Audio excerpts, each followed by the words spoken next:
Welcome to another exciting edition of American Warrior Radio, the place to be for news, notes, interviews, and current events for all issues military and veteran related.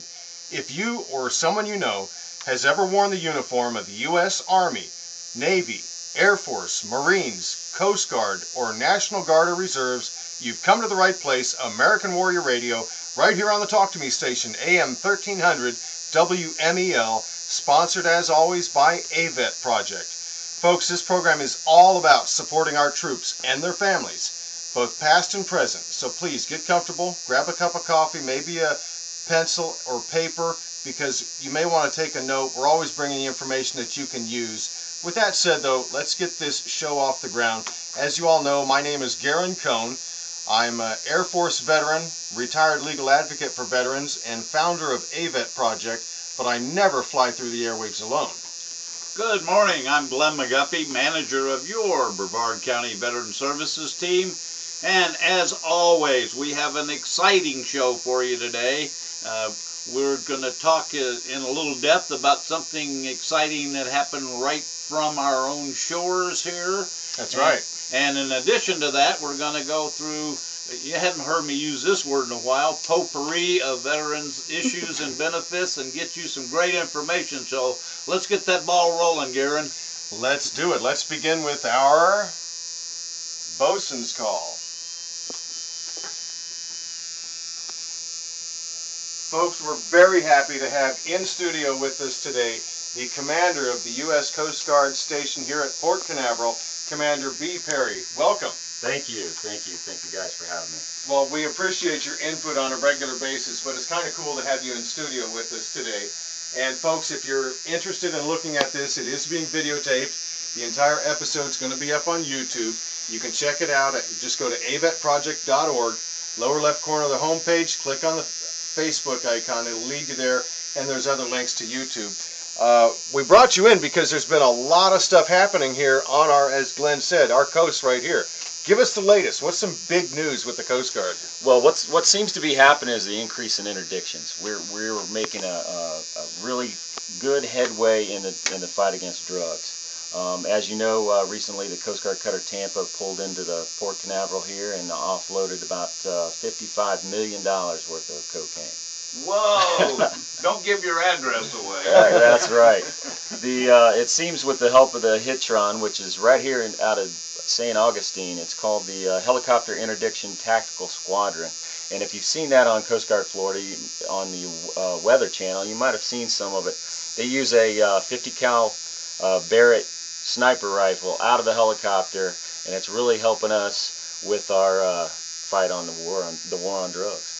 Well, I hope the drug people are listening to that. I wouldn't want to be on the receiving end of a 50 caliber Barrett sniper rifle. Right, and you know, hitting a moving target from a moving target is pretty difficult. So we're really proud of those aerial gunners that the Coast Guard has trained in shooting out those engines.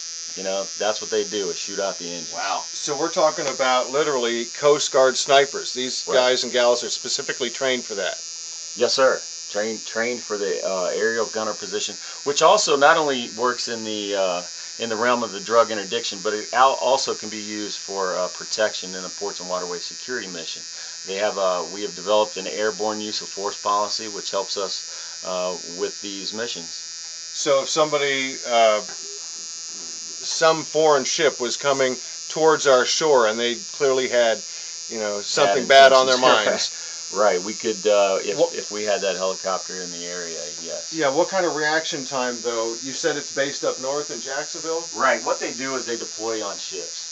So what they do is whenever we get a ship that's going to go into, you know, let's say into theater, anything south into the Caribbean or whatnot, they may take one of these helicopters with them as a deployable force, and then use the helicopter in conjunction with the over-the-horizon vessel that each boat carries with it. And you got to explain now, over-the-horizon vessel. Over-the-horizon vessel, we call it. It's the little rubber boat that's on the side of a ship. If you go down to Port Canaveral, you'll see the cutter Vigilant there right now.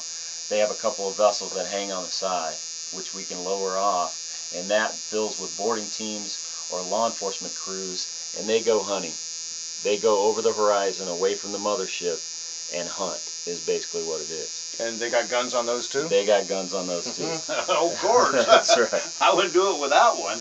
That's right. And in fact, it seems that our adversary, or these drug cartels, are getting a little bit more brazen. A couple of years ago, they did fire on an over-the-horizon boat. One of the vessels down south. No Coast Guardsmen were hurt, but recently, last week, we lost a Coast Guardsman off the coast of California. Let's go into that a little bit. I want to get back to the whole interdiction, but Right. this was a tragedy here. And it was the same mission. They had launched their small boat to go interdict a vessel off of California. Once they got towards the vessel, flipped on the blue lights, the law enforcement lights, this vessel made an aggressive move and actually ran over the back of a Coast Guard boat. Oh, wow. Coasties got a couple of shots off, actually fired on the vessel, but 2 of the Coast Guardsmen went in the water, and 1 was fatally injured. Oh, my God. And this originated from Central America, Mexico. Where was this? It was out of Mexico. This vessel was out of Mexico. And, it kind of hits home because this chief bosun mate grew up right here in Brevard County. No and has kidding. family in Brevard County, yeah. Now, chief bosun's mate enlisted. What would be their pay grade for those that don't understand? An E7. An E7. So he Yes. had some time in service. Right. He had 14 years of service. Oh, my. He was the executive officer aboard the ship.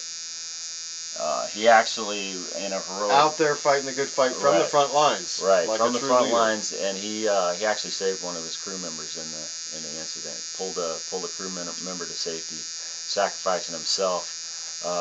Just a heroic guy.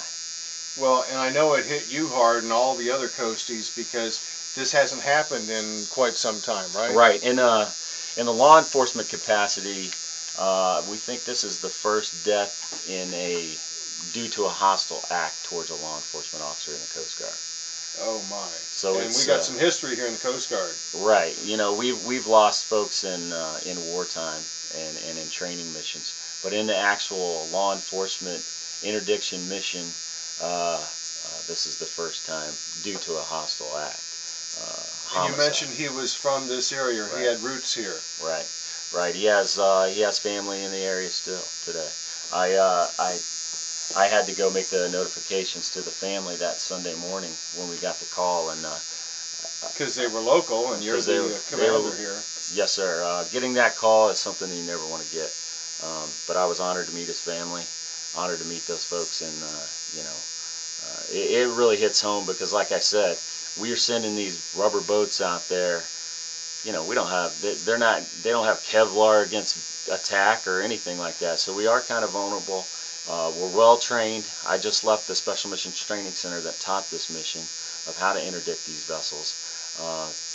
It's just they've become more brazen because in the last few years we have taken just in 2012 we've taken nearly 400,000 pounds of marijuana and cocaine off the streets. Interdicted 352 detainees, 70 vessels received, and we've conducted 162 actual interdiction chases or whatnot. And that's Coast Guard wide. Coast Guard wide, yes, sir. Majority of these are out in what we call District 7, which is pretty much from Charleston south over to the Panhandle, and it goes down through the Caribbean. It's the District 7 of the Coast Guard. It's one of the highest tempo areas in the Coast Guard.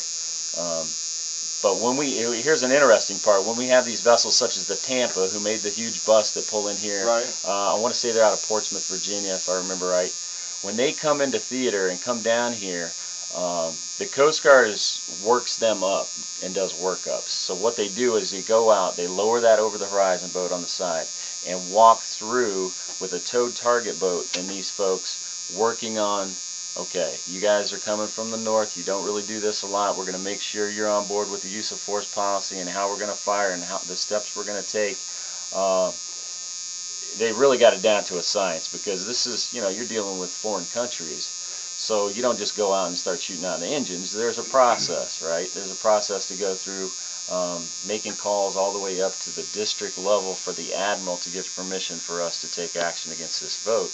Once we have determined the state of the vessel, what country is it claiming, where is it coming from, so that we can go through State Departments and get a statement of no objection to take action. But what if these boats aren't compliant? What if they're not answering the radio or giving you that information? What do you do? That's when it's tough. That's when we determine it's a stateless vessel, and a stateless vessel out there belongs to no one, and then we can, in international waters, we would take action against that vessel to stop it. But it's kind of, in my opinion, it's kind of like, if it walks like a duck, Yeah. we can pretty much tell. Sure. You can tell when they're loaded down with bales of marijuana or cocaine stacked on the boat. Doesn't take a true, really high intelligent law enforcement mind to figure out, they're probably not doing the right thing out there, so we might want to stop them. Yeah. So what was the end result after this brave coastie lost his life? Did we interdict those people? Did we take them out? Yes, we did. The Coast Guard cutter that the small boat was off of went into search and rescue mode, obviously. They took care of the 2 members that were in the water, picked them up, but made the radio call out. Another Coast Guard vessel came on scene and interdicted the vessel. They had a little bit of fight left in them. There was an altercation. They didn't want to give up. They were still non-compliant. The true professionals they were on the Coast Guard vessel, pepper spray. We carry a pepper spray with us. Actually deployed pepper spray, and of course the folks gave up after that. Well, and they'll be prosecuted here. And they will be prosecuted. They are they're detained in California right now as we speak, and investigation is ongoing. But overall, we did get the guys that did this. Damn straight. And speaking of District 7 being the most active area for the interdiction roles of the Coast Guard, how about locally? What kind of risk factor is there under your area of jurisdiction? Well, I tell you, it's actually, we've had some discussions because there's been more and more washing up on the shore. There's so there is activity off the coast. The way the Coast Guard has organized this, just south of us, Fort Pierce. Fort Pierce is called a non-compliant vessel pursuit station. We're all designated. Station Port Canaveral is a level 1 ports and waterway security station, which means we play defense because of if you want to consider it like that. We play defense. We guard the cruise ships, guard the submarines. Everything's one of the busiest ports right here. Yes, sir. And south of us, because of the distance from the Bahamas to the coast, it's about 23, 28 miles, depending on how you go. The units down there are the non-compliant vessel pursuit stations. They are equipped with a 33-foot Spec LE. It's a special purpose craft law enforcement. It has 300 Verados on the back of this thing. It can get up and go. It will flat get it. And we think that boat itself is making a huge difference. We've actually done operations where we towed that boat behind one of the other patrol boats, taking it out and letting it hunt out there off the Bahamas. But there is activity here. We are working with the 87-foot patrol boat, the Cutter Shrike, and Fort Pierce. They're in the works of putting together an operation that maybe we can do a little hunting ourselves down here. Well, that's what I was going to say. Lest any of these malcontents try and mess with the port, you say defense, but right. Your boats are well armed, and your men and women are definitely well armed as well. Yes, we actually have 2 of our boats off the coast right now performing a gun shoot right now. Right now. Let's go. They're out there. They're out there using a flashbang round is what it's called, and what this round does, it shoots from a M870 Remington shotgun. It looks like a big bottle rocket. When you fire it out of the shotgun, it goes out so far, and then it explodes and lights up. And what it's used for is a warning shot, basically. It's so we don't have to open up with the 240 in the middle of the port and start ricocheting bullets all over the place. You can fire this thing to get somebody's attention and say, hey, bad things are going to happen if you don't comply. And the neat thing is, like you mentioned, the Shrike. What size boat is that? That's an 87-foot patrol boat.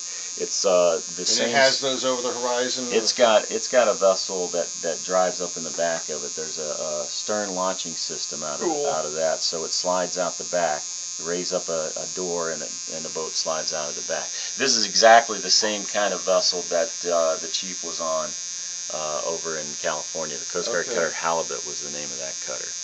It's the protector class. Well, hats off to all the folks manning the Halibut for sure. Right. And certainly our prayers are with the family there.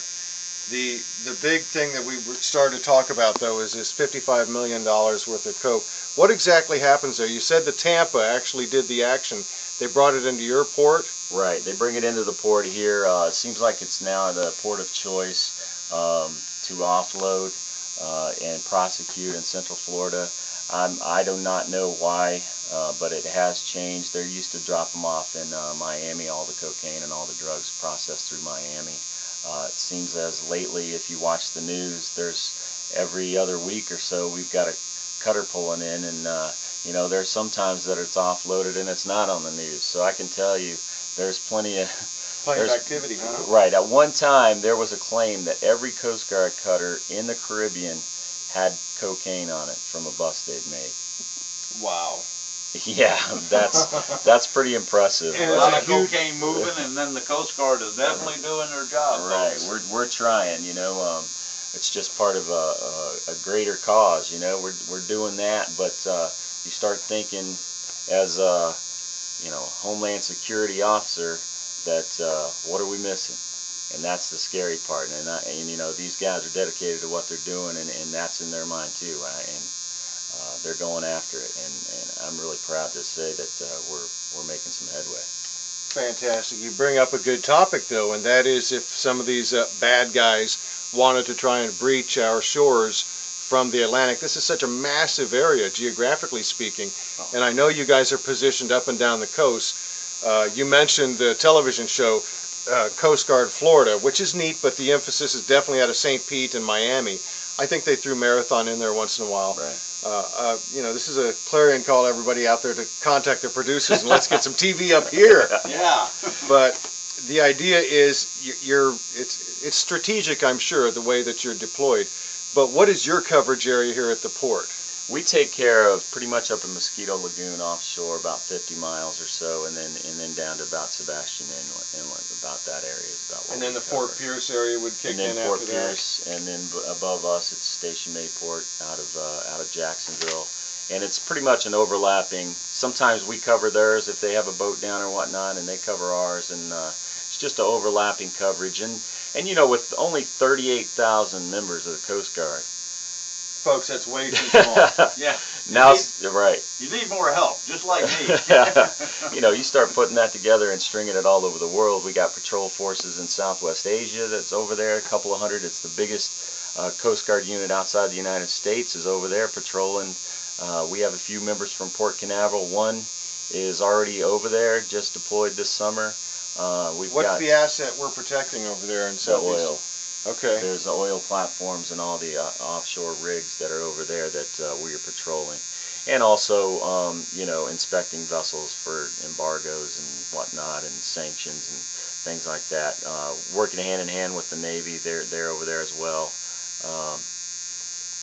That's 38,000 troops, so you're spreading them pretty thin. Yeah, all through the Great Lakes, Oklahoma. You know, you wouldn't think that there's a Coast Guard in Oklahoma. There's not a whole lot of deep water there, but yeah. So they're spread pretty thin, you know. So these overlapping jurisdictions, if you will, that's a lot of water to cover.